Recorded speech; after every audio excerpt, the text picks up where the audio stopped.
ألف مبروك لنادي الزمالك. أصعب دوري في تاريخه، يمكن أصعب من دوري سيد عبد النعيم. اسكواد ضعيف، ظروف صعبة، 18 إيقاف قيد، بتلعب دوري مضغوط. شهر 2 عدى عليك كل يومين ماتش، كل يومين ماتش، وتتأهل وتوصل نهائي الكونفدرالية وبسوء توفيق أو سوء حظ الزمالك بيخسر الكونفدرالية، وبعدها بأربع أيام بيبقى بيتوج ببطولة الدوري المصري. الزمالك بطلا للدوري المصري، الزمالك بطل مصر، الزمالك رايح دوري ابطال افريقيا، والفرق التانية صارفه مليارات رايحه كونفدراليه اللي كانوا بيتريقوا علينا فيها السنه دي. يروحوا بقى يلعبوا البط الكيني، الوز العراقي، الفحم السوداني، اي بتنجان. هنشوف بقى ساعتها دي هتبقى اقوى بطوله افريقيه في العالم بقى، لما هم هيروحوا يلعبوا فيها دي هتبقى اقوى بطوله في العالم. ولكن خلينا في فرقتنا النهارده. عيد، النهارده عيد، عيد على كل الزملكاويه، عيد على نص شعب مصر، عيد على كل الزملكاويه، عيد على نص شعب مصر.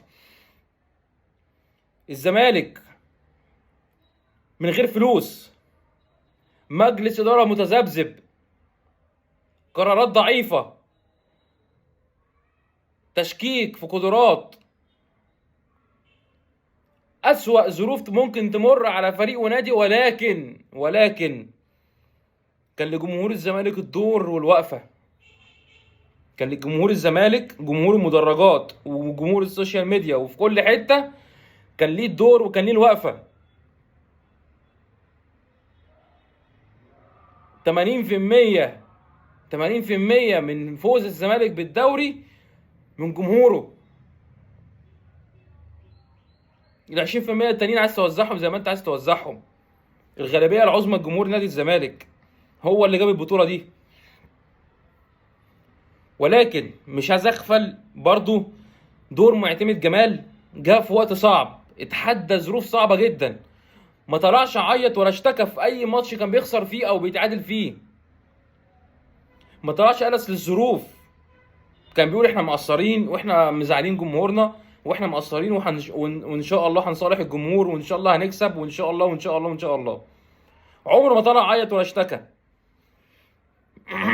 في مدربين في أندية عندهم لبن العصفور، بس المهاجم اللي عندهم مش على المستوى اللي هو عايزه، بيطلع يعيط اصل ما عنديش مهاجم. انا معتمد جمال يعمل ايه؟ اي مدرب، مش معتمد، اي مدرب بيمسك الزمالك يعمل ايه؟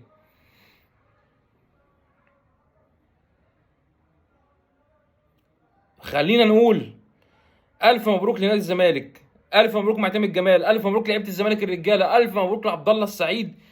سبب كبير جدا جدا جدا بعد جمهور الزمالك لوصول نادي الزمالك للنقطه دي هو عبد الله السعيد. عنده الروح، هو في سن ال 41، وعنده الرغبه وعنده الشغف ان هو ياخد بطوله ويخش يكسر اوضه اللبس على اللعيبه لما يتعادل ولا يخسر، ومالوش دعوه بالظروف. انا زيكم ما باخدش فلوس ولا فلوسي بتتاخر، كده كده في الاخر هاخدها، بس الجمهور ده ملوش لازم، ملوش دعوه وملوش سبب ان هو يروح زعلان. يعني احنا كجمهور، وهو فعلا احنا كجمهور الزمالك دلوقتي احنا كسبنا ايه لما دلوقتي الزمالك كسب دوري؟ هننام فرحانين. بس في اللي بيروحوا مدرج وبيصرفوا من جيبهم وبيجي يعملوا دخلات وبتاع، هم استفادوا ايه في الاخر؟ بياخدوا ايه في الاخر؟ كل اللي بياخده عامل نفسي بيروح مبسوط، حاجه بيحبها بتحصل، فبياخد دوري او بيكسب بطوله فبيرتاح نفسيا، بيفرح، بيبقى مبسوط، ينام وخلاص على كده. ما بيكسبش حاجه تاني. دلوقتي احنا هنخش ننام مبسوطين مرتاحين، هنقوم تاني يوم خلاص بقى هنمارس حياتنا الطبيعيه. اللي هيروح شغله هيقعد يومين ثلاثه مبسوط بالبطوله والفيديوهات اللي هتتعمل والفيسبوك وبتاع، والموضوع انتهى. ده مكسب الجمهور الزمالك، بيكسبوا الفرحه. الانبساط اللي المسؤولين كلهم عن الانديه وعن رابطه الانديه والاتحاد الكوره كلهم حاربوا ان الزمالك ما يكسبش السنه دي وجمهوره ما يبقاش مبسوط السنه دي. الخمس فرق او الست فرق، بلاش استخرج الاهلي بره الحسبه دي، الخمس فرق اللي موجودين في السبعه، كل رئيس نادي عمل عائد مادي مخصوص او حافز مخصوص لما عشان يكسب الزمالك، وما بتتعاملش مع اي فرقه تانية، لا الاهلي ولا بيراميدز. ليه؟ هو الزمالك عمل لكم ايه؟ ابو العينين يرصد 250,000 جنيه مكافاه لكل لاعب في حاله الفوز على الزمالك. سموحه 100,000 جنيه مكافاه لكل انبي ايمن الشريعي مش عارف كام الف مكافاه في الفوز على الزمالك او التعادل او اي نتيجه ايجابيه. ليه كل ده؟ ليه؟ عشان ايه؟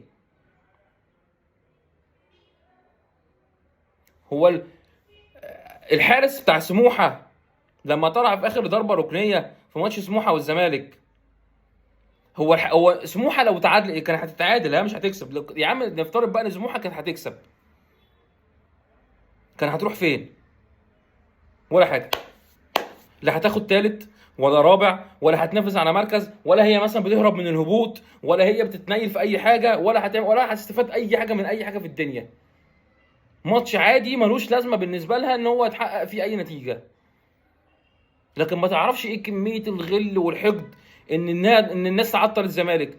اي انبي وسيراميكا النهارده وسموحه،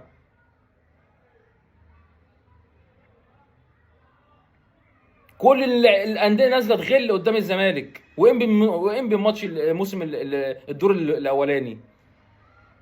ما اعرفش ليه، ولكن رغم انف كل دول الزمالك بطل الدوري برجليه بلعبته. ما استناش اي نتائج واي نتيجه مساعده. لا استنى الاهلي يخسر ولا يتعادل، ولا استنى بيراميدز يخسر ولا يتعادل. وده اللي كنت بتكلم فيه. الزمالك النهارده كان نازل يكسب، الزمالك كان نازل يكسب مش نازل يلعب على التعادل. وهو ده اللي كنت بتكلم فيه في الفيديو اللي فات. لو الزمالك نزل ان هو يلعب على التعادل مع سيراميكا هيخسر، ولكن عمل الحمد لله الصح.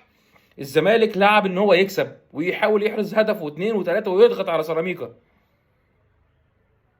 فانت لما تحاول تكسب فربنا هيوفقك تكسب، او اسوأ الظروف كنت ممكن تتعادل، وفي الحالتين انت اخدت الدوري. عواد راجل جاي من الدار للنار بقى له طول الموسم ما بيلعبش، النهارده تسبب في ضربه جزاء وهميه.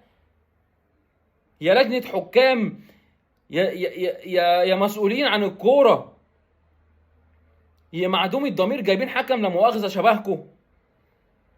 جون شيكوبانزا اتلغى ليه؟ الولا ما لمس المدافع، لا داس على رجله ولا شال رجله ولا عمل اي حاجه،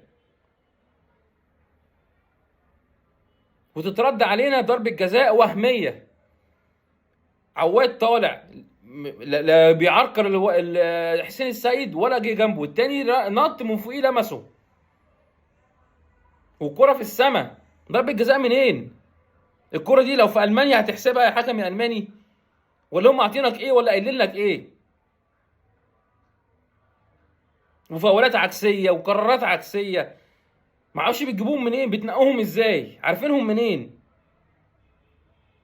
لكن رغم انف كل ده الزمالك بطل، غصب عنكم كلكم. الزمالك بطل، الزمالك بطل الدوري، الزمالك اول الدوري، الزمالك في بطوله دوري ابطال افريقيا السنه اللي جايه. واللي انتوا كنتوا بتحاولوا تعطلوا له الدنيا هيلعب كونفدراليه. الف مبروك لنادي الزمالك النهارده. افرح يا جمهور الزمالك، اتبسط، نام مبسوط، نام فرحان.